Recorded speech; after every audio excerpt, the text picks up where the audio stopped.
Hi, everyone, and welcome back to the Vine Podcast. I'm Yash. I'm Mike. And I'm Brendan. This week we're talking about the digital world and the effects of living in such a technological era. Without further ado, let's jump right into our first subject. Something we are all very much familiar with. Love it or hate it, it's everywhere and greatly influences our livelihoods. Going from little cute apps to share memories with your friends to a full-blown money-making machine in only a couple of years. Yep, you've guessed it. We're talking about social media. Oh, social media. I hate it.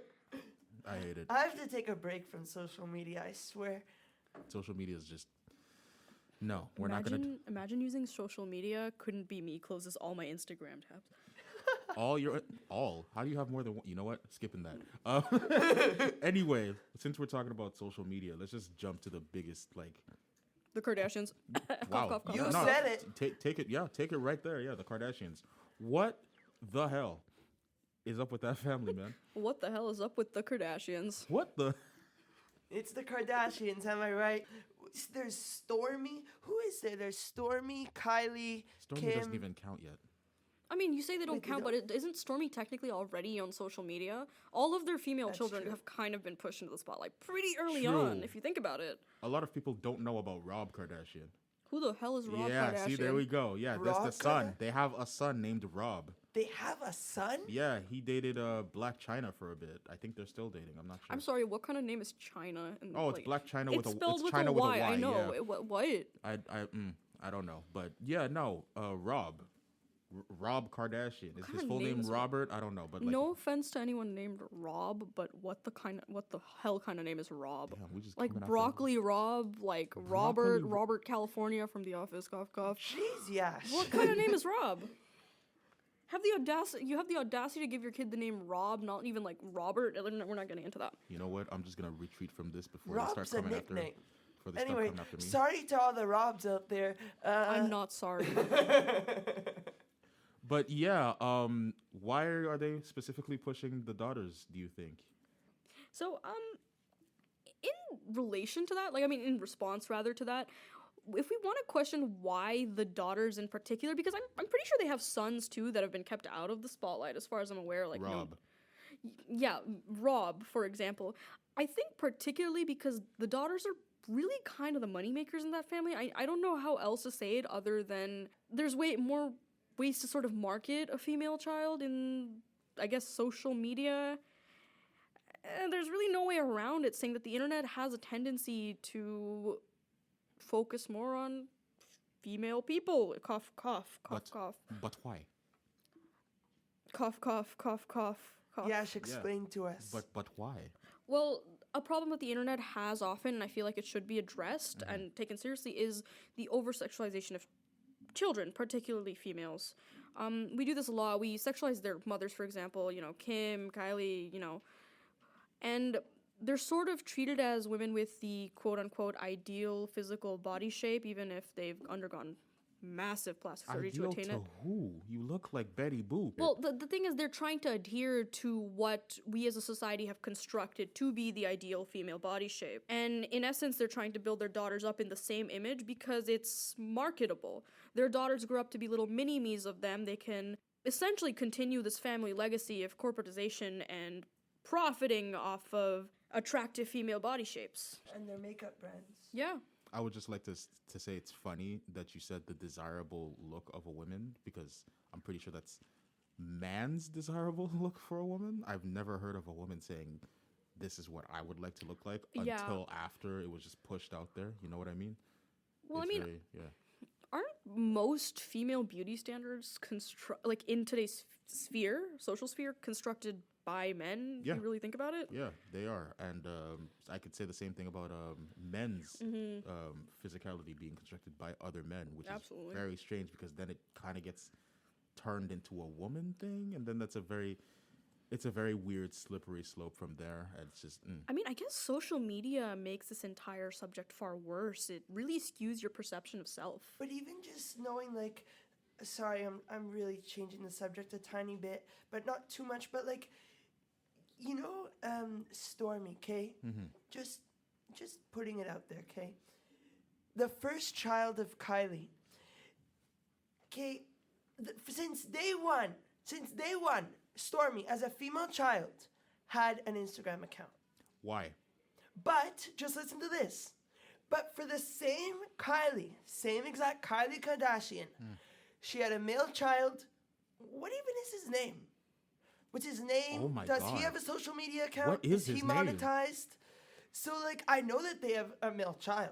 What is it? I didn't know they had a male child. What is They his do. name? I don't know. Because you want to know why?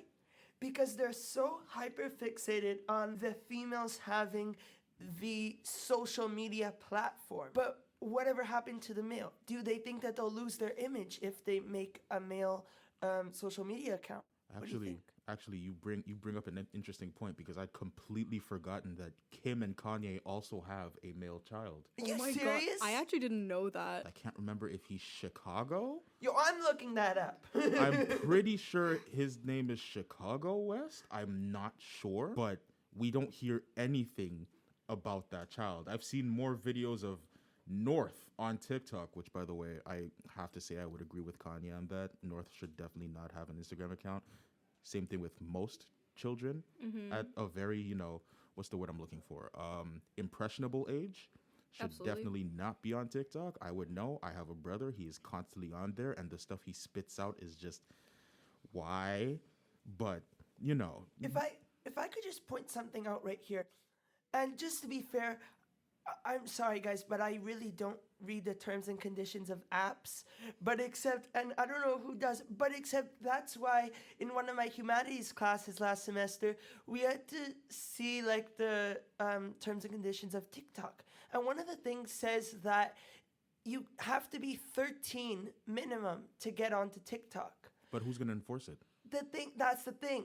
So do you think like once like Kendall's, Kylie and Kim and everybody, do you think that TikTok would even care like if they see like a newborn child having a TikTok account posting on social media like they're, I don't know, like 25, 30 years old? Well, first of all, no, it's money. They're going to True. make money.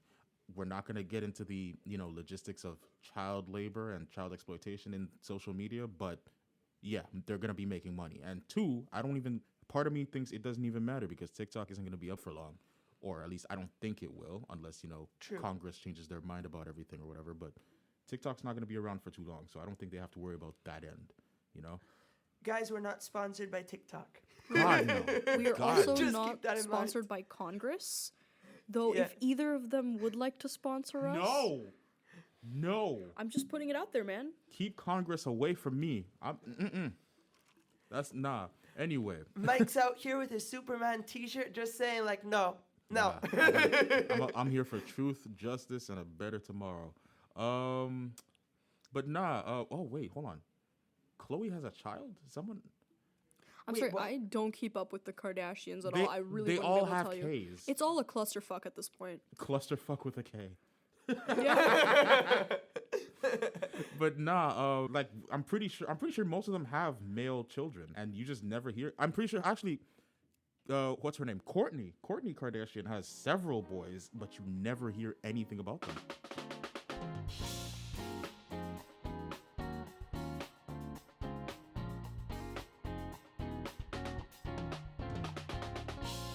I kind of think that also plays into their family dynamic. Aren't the Kardashians typically portrayed as, and I'm going to use this term really loosely, matriarchal? They're like, their whole thing is empowered women. It's part of their brand is female empowerment, even though there's a lot of dicey shit going on, let's admit. But they try to preach female empowerment. Okay, but even if you say that, then why would they take away all of their son's social media accounts? Well, that's the thing, right? They want to put more emphasis on their female children because they're trying to, again, preach the idea of, oh, we're like strong, powerful women who've built ourselves up. This is the idea they try to portray on social media, whether or not it may not be completely true.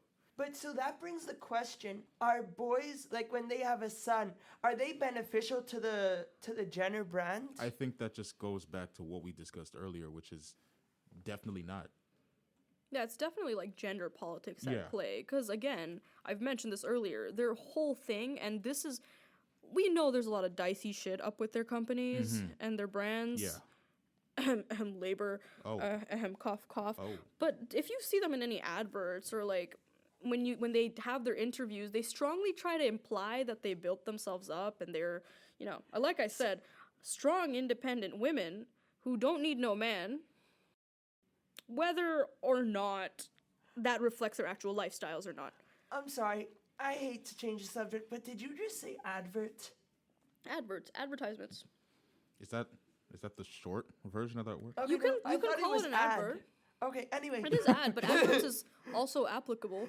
But speaking of all of this stuff, like, will like now I'm assuming like the daughters like are just like, yeah, social media is like the life basically because we had it since day one and whatever. But when they get older, are they going to kind of like, I guess, say this loosely, but hate their parents for making them go on social media as of day one? Well, here's the thing. As the generations go by, we can't really speak for future generations, but social media is an intrinsic part of a celebrity's lifestyle in this day and age. You can't avoid it. If they were not on social media, and if they weren't curating their own online presence, paparazzi and the internet would create an online presence for them, whether they like it or not. Yeah. So by being introduced to social media early on, and this might be a little bit of a hot take, they're actually making the effort to build an online presence for said child before social media and and the paparazzi and the people get their little grubby little grippers on their stories and twist them however they want. Sorry, I meant grabbers. Grippers are feet, for those who don't know. No. Okay, I'm just gonna take a hold of this. Just take a hold of it and move on. But no, I hear what you're saying. So I get what you're saying here. The thing for me would be, my problem at least, if I ever had daughters, would be when would be the right age to introduce the idea of social media to you, because we all know one of the problems, which is people getting a big head, but the other problem would be the fandoms. We all know the first thing I'm about to say here about fandoms. If y'all are on Twitter, y'all have seen them pop up. You know where they come from. I'm talking about the K-pop fans. What are you guys doing? Why are you guys in a black Twitter thread? Dude, stop. Why are you? Dude, stop. No, hold on. We don't want conflict. Hold on. There's too many of them. I'm on that smoke. We won't survive. I'm on that smoke. What are you doing in a black Twitter thread talking about, hey, me personally, I just stand, what's a popular I'm not going to say something that sounds like super racist, so I need to know what popular K-pop person is like trending right now. I don't know, Jungkook. Yeah. I don't know, Jimin. I don't care about any of this. I stand Jimin. Jimin's not black. We're not talking about Jimin. We're talking about police brutality. Why is there a Jimin gif in this? Like, you know what I mean? Mike, notice how you're the only one talking because Yash and I are too scared to jump in on this. Nah, but like what I was meaning to start on before I started World War 75 is fandoms. Are they inherently bad? Because like, if you're like, okay, people like me, for example, the Marvel nerds, the Star Wars nerds, you've got fandoms like that where we just want to talk about the stuff we like and the Part stuff of the fandom. Yeah, we're not gonna get into the Star Wars fandom right now. Holy shit. We will not. Ooh, Star Wars. It's gotta be for a whole different topic. Anyway, but fandoms, right? What was the question I asked? Are they inherently evil? Because when you think about it, those people focus on whatever celebrities' lives more than the celebrities themselves keep track of their own. Like they memorize the smallest little details. Like stuff people like try to pick apart certain posts. Like, oh, is this person asking for help? Like with Britney Spears, for example, right? You've heard about all that? Yeah, I've heard about all like that. They all try to pick apart whether she needs help or stuff like that. And it's like, I'm confused. Like, what do you think? What do you think? I mean, honestly, I think fandoms aren't inherently bad. It's just there's always going to be in any community or a place where people congregate with a set of beliefs extremists in any situation, right? And, I'm not talking about K-pop particularly, right? But here's an example. When I go on to Wattpad and I see Jimin X reader fanfictions, slash fics, and I'm like, oh my God, that's a real person. That's a real human being. That's why fanfic. It's also just kind of like, I understand that People who write fan fiction, make content on their favorite content creators are doing it out of some sort of, love for that content creator. But there is hard limits when you start infringing on a real human being's personal life and you start making unreasonable demands of their personal lives as well, which a lot of fandoms do. But like, but see, you're saying that, and again, I'm saying, maybe there's some evil in it, but like, let me ask something. We shit on paparazzi a lot, right? We do. But fandoms can be equated to being something akin to, or probably worse than paparazzi. Oh, absolutely. If you really think about it. Because what's it called? Instead of being there with the person, like trying to take photos of them and seeing what they do, you're doing that all on social media. And you're kind of like, I would say, everything they post, you're like, take this lightly, but you're kind of like stalking them on social media of what they're doing and stuff like that because of everything they post. And a lot of influencers post the entire life on social media. So you might even know more than their mom or dad, if you really think about it. That is tough. Well, if you really think about it, these celebrities are choosing to put their entire lives on social media. When you step into the spotlight, you step into the spotlight knowing that now all eyes are going to be on you, whatever you do, whatever actions you take, whatever you speak about. So yes, I do believe celebrities do deserve some bit of privacy. They are human beings and you need that for mental health. But it's also like, you can't sit around and be mad at a fandom for following details that the celebrity themselves is constantly telling people about.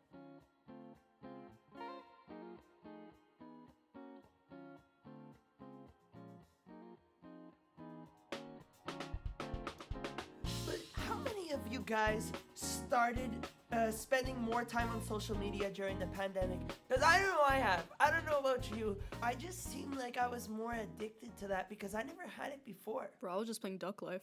Actually, social media really came in clutch for me during the pandemic because that depression really got somewhere crazy. And then TikTok happened. Yeah, relatable. And then TikTok happened, and I mean, not to toot my own horn here, but I started getting really popular on TikTok. And I started doing like a lot of really dumb things on, like, just saying stuff. No, I've seen your TikTok. You have some good stuff. Yeah, there was always something during the pandemic to do for TikTok. Like the content creation, like it was probably some of the, and I'm so sorry to anyone who suffered through the pandemic, unlike me. The pandemic was some of the best years of my life. Like, I like to think on the bright side of things. And for me, because of the pandemic, I didn't have to write any of my exams. Because my grade 10 exams and my grade 11 exams, I just passed right through without having to study for my exams. So imagine all of those people, like, I know we're getting off topic here, so I shouldn't be saying this, but I really want to say it. So Mike, help me out here. No, but like, imagine all those doctors that were doing school online and the people were just being like, yeah, so this is how you do a surgery. But you don't know. How did you get a PhD online? That's a problem. You get like a Zoom invitation. Hey, congrats on your PhD. Nah, let's go. I am good. So I kind of want to backtrack a little to what Mike had said earlier. Good idea. Well, that kind of sounds like escapism, really. You were escaping from the reality of the pandemic. Oh, yeah. True. Yeah, so I mean, escapism is a double-edged sword. Yes, it lets you sort of, escape, as the word says, from, I guess, the harsher aspects of real life, but there are definitely drawbacks to it. It can make you more or less, less sociable in the long run. And maybe it didn't happen in your case, but it did happen to a lot of people that when the pandemic ended, they kind of had to reintegrate back into, society, actual society. Yeah. And, I personally had a little bit of a hard time kind of readjusting because I used the internet as a means of escapism, and my best friend was my pet duck from Duck Life. Hey, yo. And also, on top of that, escapism, personally, we all thought that it was good, like, going on social media and getting your mind, like, off of COVID and the pandemic and everything.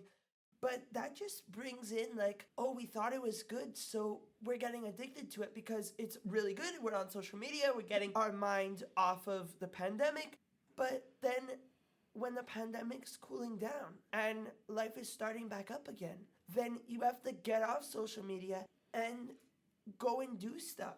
And that's the problem here because we have a lot of people that they thought it's a new norm. And so they go home, and the first thing they do when they get home, go on social media. when they wake up, go on social media. When they're at the dinner table at a restaurant, on social media. So we have to think of, are these people isolated to just their phones? Or do you think that they love their phones more than their family? I don't think that's necessarily true, right? The internet and social media, well, the internet as a whole can be highly addictive. It's an access to billions of bits of information at your fingertips. It's not necessarily a matter of whether you love your family or not. You can love your family yet still have an addiction to a screen. You can be staring at a screen all day because it gives you, that boost of endorphins that makes you feel a little better when you see a funny haha video or, a little skit on TikTok or, you read a long Reddit post about a guy with controversial opinions and then you bully him online for 2 hours on his Yash. opinions. All right. It's that dopamine boost. Man, I mean, we all could use some dopamine, right? Something I've A noticed. dopa who? Dopamine. Dopa your mom. Hey, No. so like, we could talk about just the subject of social media all day and its pros and its cons and its yada yada yadas Not even all day, all year. all year. All decade. But like, there is another type of plague within social media that I kind of want to get into Yes. because I'm interested in Brendan's view, but Yash's specifically because thanks. sometimes Yash says some dumb shit and other times it's wow, I can't believe I'm learning something from this jackass. True. Anyway, ads. Let me get into the ethics of ads real quick, right? Ooh, Because- ethics, I have none. Yeah, adverts. Eh, Yash? Adverts. Adverts is a legitimate way of saying it, though. I'm sorry, but now I'm going to But pick like- on you for that. But like ads are, we need ads, right? Or at least companies need ads. They need to make money somehow and get people to buy their shit somehow, and Yeah. they need to do whatever. But sometimes the ads can be a little much, and sometimes they don't make any sense. Perfect example, me, right? I don't even like all my friends notice this one thing about me and about the phone storage on my phone where it's like I see a ad for a game, right? And I just immediately like, damn, this look kind of fun. Let me download it. And then I download it and it actually is nothing like what I just saw. I know. Like what's this one game I just recently done? Sausage Run. It's this Oh, no. Sausage Run. I just downloaded Sausage Run for no reason. And I know that's a game that came out like years ago and for some reason they're just advertising it again. But like, you're just this little hot dog man running around and getting chopped up and whatever. And I was like, yo, this looks kind of fun. And I've been playing it for a week and I don't know why. It's just No, but I don't it's know. also like those boring games that you're the most addicted to. I don't know. Yeah. Like that Subway Surfers. Oh no, It goes hard. keep that away from me, man. I think essentially it's because those quote unquote boring games have a very simple, I guess, algorithm in a way. There's an easy way to play it. The rules are easy to understand. It makes you feel good when you beat your record. It gives you those little boosts of dopamine that keep you playing the game for hours on end mindlessly. And additionally, I would like to point something about adverts. Stop sending me misplay ads, Google. I don't want misplay. Hashtag relatable I'm again. broke. I know I'm broke. Hear me out. But playing Candy Crush on my phone isn't going to make me less broke. Probably gonna make it worse, to be honest. I love Candy Crush. It's like my go-to game aside from Marvel Snap. We're not gonna talk about that though. Real quick, let me come. Let me come back real quick. Like with those fire transitions. I love transitioning. That's what she said. Ha! That is something she said. Now, I'm gonna stop. Yeah, please do. Very, very dangerous waters here, Mike. Oh yeah, I'm nothing like Jesus. I'm gonna drown if I try to walk on it.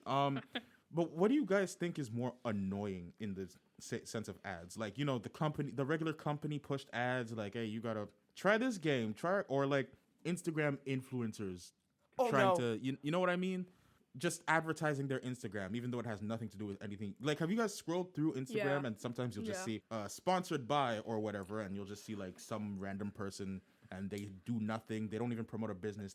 It's a picture of a guy with 6-pack abs talking to me about how, hey, listen, this juice you're drinking, it ain't it, bro. Listen, man, you need to like. No matter how much I like the video, if I'm scrolling through TikTok or Instagram, if I see it's sponsored, I'm not gonna like it. Yeah, no, it's gone. I think that's actually funny you mentioned that because I think ads have started to have this adverse effect where now when we see them pushing something onto us, we're less likely to get the thing out of pure Very spite. much, It's very like the reason I don't get misplay, I'm very tempted to, but the reason I don't is pure spite, right? Yeah, Like, because how dare you send me 3 misplay ads in a row. I mean, shut up, misplay girl with the blonde hair. Damn. Whoa. I mean, No, I'm calling you out. Fight me. I feel that. No, I she's understand gonna fight that. you with those gift cards. Oh yeah, sure. She sliced me up with your fucking gift cards. Fight me. But like, chop, chop, chop. I think, and I'm not gonna dip too much into this, but I think it could also have something to do with AI knowing what we want. Yes. Because I'm very much into clothes and the fashion industry and art and the art industry and stuff like that, right? So of course I'm gonna get a few ads placed into that. But like, But that brings into our new segment, privacy. see, that's exactly what I was gonna jump into. Ooh, I knew you were Because- gonna say that, but I wanted the fire transition. That's you why I wanted the stole it fire from you. transition first. I did. It's The never fact gonna that happen you again. the fact that you yourself call it a fire transition, I think, just takes away from it completely. You know what? It was a bad transition, so does that make it better? No. But like, what was I talking to? Yes, what was I talking about? Companies knowing my stuff and going through. Like, I like clothes, I like art, and I will get those things specifically marketed towards me. Sometimes nerd shit as well. So like, of course, I'm gonna be less likely to buy that specific brand of silky underwear because you keep pushing it towards me, right? Whoa. Even though you guys have cool designs, and you know what? Actually, I might actually need to buy some of those. But like, not the point. Not the point. The point is, how are you guys getting access to my information so deeply that you know exactly what I may be thinking of and what I may want? Like, how all of a sudden you know that I want that Into the Spider-Verse Marvel Legends figure? I mean, it's good. It's like $20, and I could pose it everywhere. Edward but like, Snowden would like to know your location. yeah, Edward Snowden would like. No, but that's so true. Like, even if we talk about like those VPN services or even Google Incognito. Doesn't do shit. Do you know that they track you on Google? The only thing is like you just can't see your history on your side. Yeah. Oh no. Like, so, I mean... Oh no! Why did everyone start looking at me? Wait. It's because you said, oh no, which just automatically implies there's some bad like, shit there. I don't use Google Incognito, but ever since you said, oh no, I think you do. Hey man. I think you use Google Incognito a lot. Hey, let's mind our business. Let's mind our business. Like, just put on those glasses and a fake mustache and just go. You know the difference between you and I, Mike? The fact that you made the sound effect and I didn't. But see, you making that statement just tells me all I need to know. You know what's also the difference between you and me, Mike? Yeah. I'm not ashamed to admit what I have on Google Incognito. Oh damn. I mean, I have no shame. I just don't want people knowing about the things I'm not ashamed about. You I feel would me? say it, but I don't think I'm allowed to.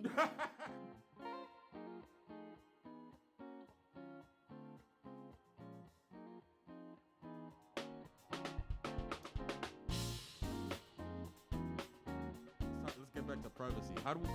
How do you guys feel about the data stealing that we've been going through? Because I personally can't tell where it's coming from. So multi-factor authentication, one-time passwords, VPN services, all these things make it easier for privacy and, less of a likelihood to have our data being stolen. But it seems like it's more, if not worse, because of these things, right? So how do we feel about that? To be honest, I think these things can limit the amount of data that, companies might have on you, but there's no actual one way out of it. No matter what platform you use or what you're on, companies are able to have access to your data, your search history, the kinds of things you're looking up, how long you spend on certain pages compared to others, which gives them an indication of what things you might be more interested in. There's no real way of counteracting. I'm pretty sure, like, Google has detailed files on every single person that has ever used it. But now with ChatGPT coming along, like, I don't know about you, but if you ask ChatGPT to write your essay for you... Yeah, it's crazy how you thought that transition was going crazy. Yeah, I don't know how that, okay. But you know what, Hey, Brendan? man. You know what, Brendan? Bless I'll you. leave it to Mike. Bless Hey, you, man, Brendan. You want me to start that over? I got you. Watch No, this. I'll do it. Watch this. No, Mike, don't steal it from me. This But- is a No, transition pissing contest. No, I Wait, love that how sounded bad. the audience is probably listening to this. Like, just move on already. Like, just who cares about who does a transition? But like, doesn't matter if I do. Anyway, go on, Mike. Like I said, it's a pissing contest. It's a transition pissing It's contest. a transition. What is that? Okay. Don't ask. Let's get off of privacy and talk about the thing that probably has the worst thing with privacy, which is AI. Chat Oh, no. GPT. There we go. I helped on it. You know what? Huh? You helped it. You helped it. You helped it. I'll let God you have bless that. you, Brendan. But like God AI, bless you. You too. AI is a severe thing that gives me specifically anxiety because I am, what's it called? I'm trying to get into the graphic design industry. I'm in school currently for graphic design. Yes, I am failing, but that doesn't mean I'm going to quit anyway. Fail just means first attempt at That's learning. what I'm saying. Hey, do that snapping thing again. I saw that. Yes, sir. Thank you. Especially with artists as a whole. Yes, I do consider graphic design an art. Don't at me.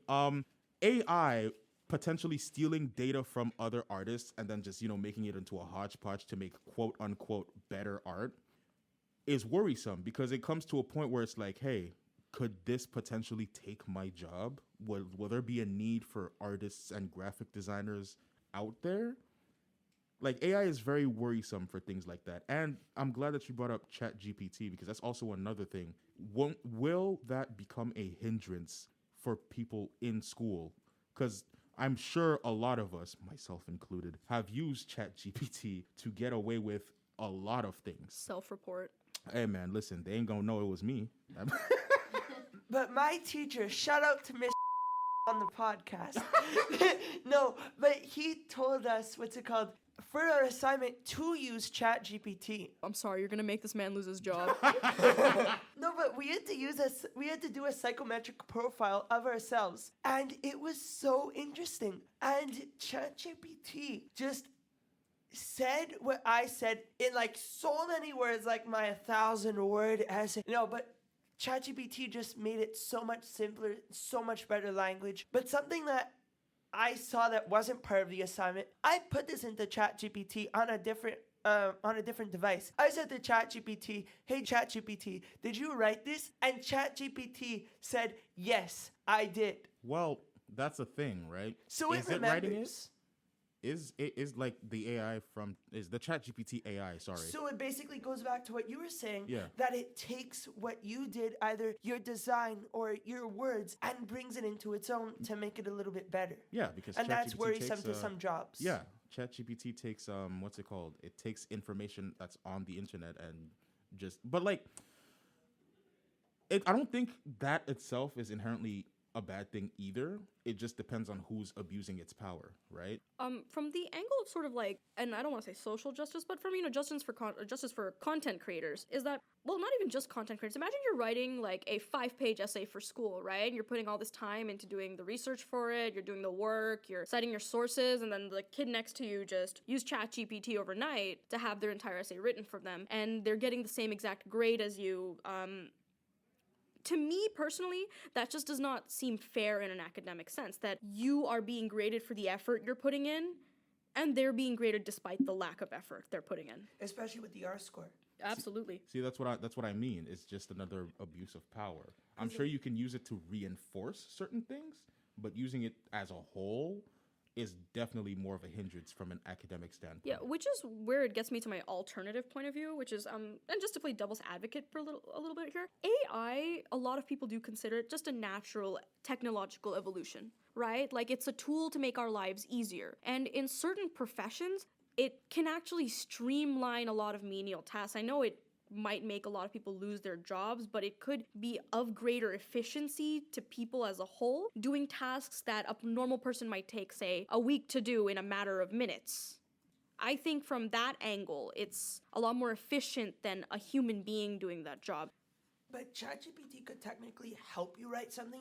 It should be used as a learning tool and not a do-it tool. Like, you understand what I mean? No, I get exactly what you mean. And, since we're talking about AI and all that stuff, we've all seen Terminator. As long as Skynet doesn't happen. Oh, no. Because when Skynet happens... is a wet dream. Because when Skynet happens, that's just going to signal the end. And speaking of signaling the end, we're pretty much done here. Oh! So I told That you was the best. I told you I'm good with these things. So Sheesh. with that, we've come to the end of the episode. You better teach me.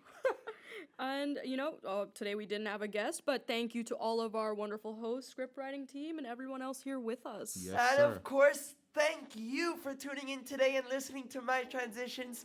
And see you next week to listen to my transitions and Mike's better transitions. Bye, y'all. Peace. See you next week.